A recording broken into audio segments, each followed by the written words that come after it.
Hi everybody, Bobby Ogilvy, Project Manager and Professional Coach. Today's question: why is it important to get my price right in selling? So this is almost kind of a more theory early on marketing question, but I just want to recap, what the answer to this is.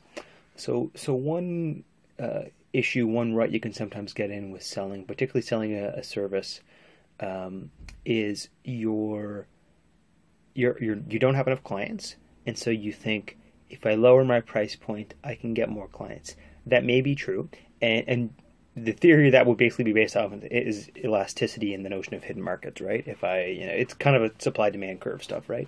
If I can reduce the price to this, there's more demand at that point, or there's a hidden market that other people aren't tapping into, but which I can get. That may be part of the solution, but I want to strongly caution you against that for a number of things. One, in any general market, when that happens, it's a cycle known as commodification. So if there's not some actual innovation, improvement, efficiency that's driving it, it's just cost competition. It's just price competition, right? And if you're charging less without, almost like operationally justifying how you can charge less, all you're doing is basically making less money, and meaning you need to sell more units.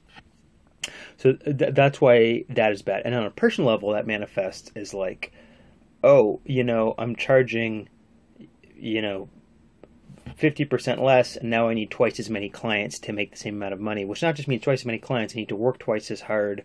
And particularly given the notion of, any week, we know that it's curvilinear and that eventually our productivity tapers off. It's not just linear and consistent throughout. That is quite a difference, right? So to provide top quality work, that would be another reason I would say don't do that, because it's demanding you to sell a lot more units. So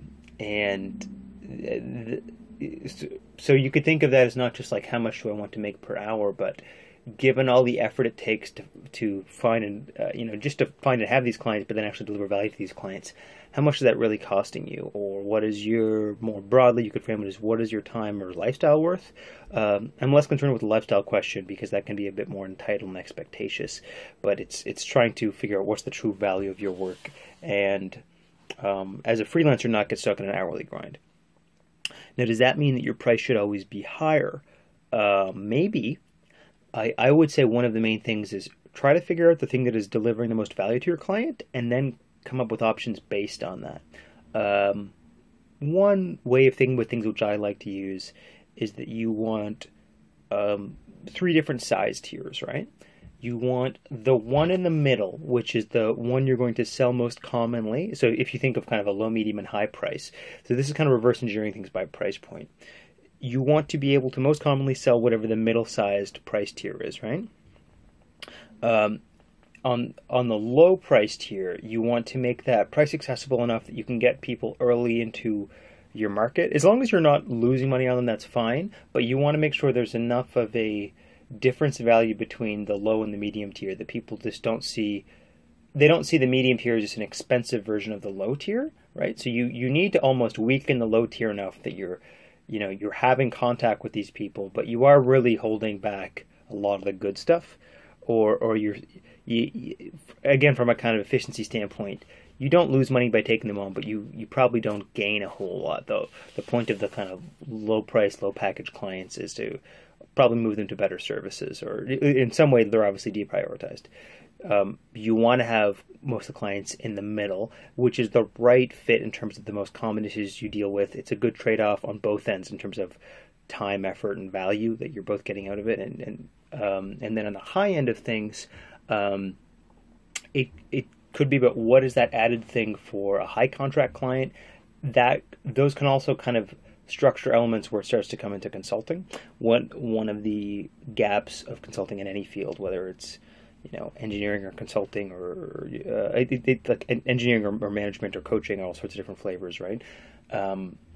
Consulting can sometimes be so customized and tailored to someone's needs that it can be hard to clarify to people what things are like, or to start to talk specific numbers. There's other videos and things which I think I talk about road mapping.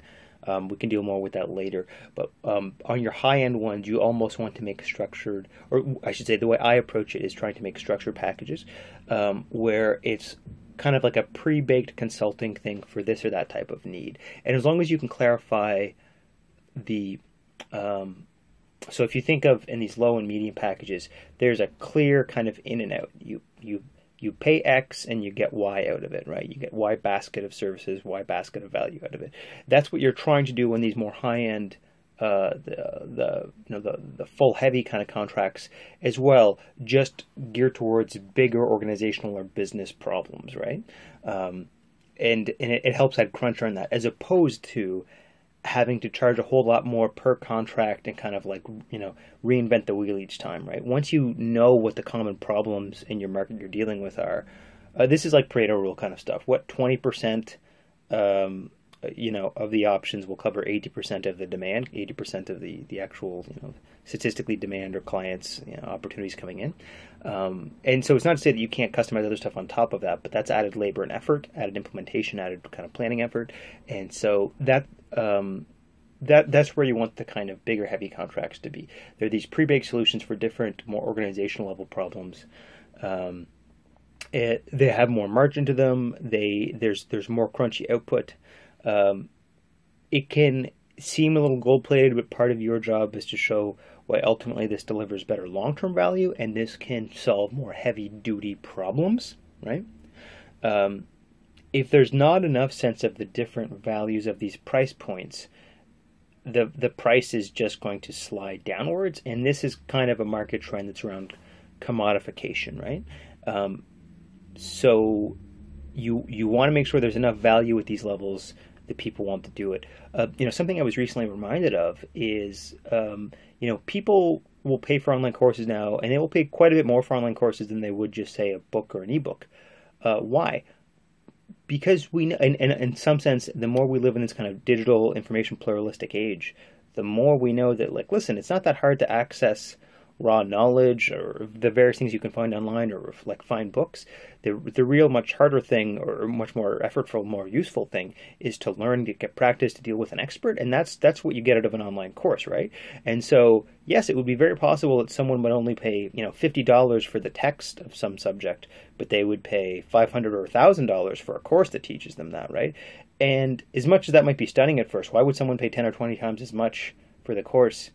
It delivers a heck of a lot more value, right? So if this is kind of extreme examples because the gulf between these prices are different. If you saw, let's say you're all dealing with delivering value in this realm, right? And you had, for the super low end one, you had this book. So the good thing is the book, a digital sale of an ebook or something like that, is super scalable, right? It's like zero effort for you. You just have to put up the assets to handle that transaction. It's like, boop, here's your ebook, right? And if you can charge $50 for an ebook, good on you, because that seems quite high. Anyway, boop. There's your ebook, right? And then you might have some medium package where you can deliver some value around that, or teach some of these topics. What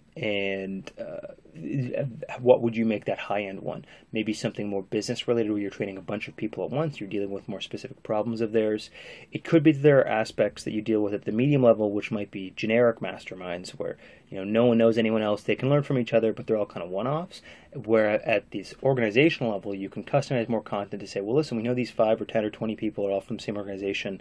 There's more value to the organization we can put in there if we run it more like a team coaching thing, more specific, knowing their context, or we add some other piece in, right?